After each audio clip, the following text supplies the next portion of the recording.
talking to senior people, not with the idea that I must impose whatever I have learned or I have researched on you, but the fact that you as practitioners of whatever I'm saying should come back and say that whether these rules are actually applicable or not.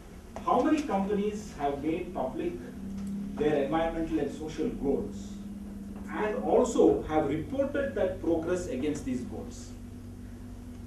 How many include sustainability in their strategic planning as well as capital budgeting? How many do you think will be including sustainability in their strategic plan? All right, must have heard of Peter Drucker, and of course, what he also tells you is that what you can't measure is what you cannot manage, right? And what you cannot manage, you cannot change. So let me throw a question here. How many of you know the carbon footprint at your sites or your operations or the companies that you represent, be it government, PSU, or even private sector? And a couple of key reporting initiatives which are globally recognized for reporting out your sustainability metrics and data. Number one, of course, which clearly stands out is what is called the Global Reporting Initiative, right? GRI. Have you guys heard of it? Yeah. All right. That's something that I have a slide that I can talk more about. The second thing, of course, is the Carbon Disclosure Project, right? CDP, popularly known as.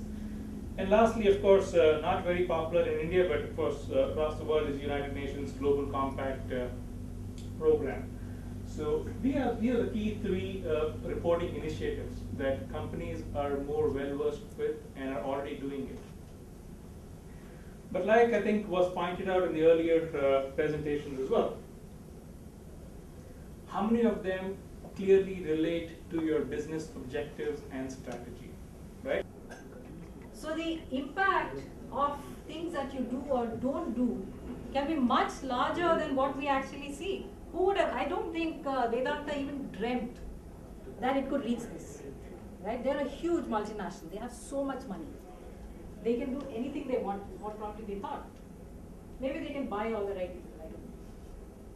But they never believed that it would come to a state where a group of 22 gram sabhas, 12 gram sabhas could decide their fate. That was reported, be it human rights, workers' rights, climate change, water availability, public policy framework, consumption areas, and poverty reduction. All this, if you look at it, the graph is coming down.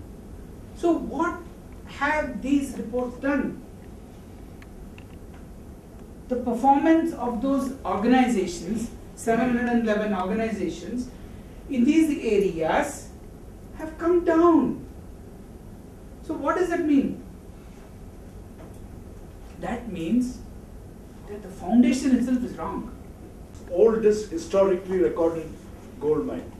KGF has been overexploited, now there's no gold left. Absolutely. We have got gold deposits for the next 100 years.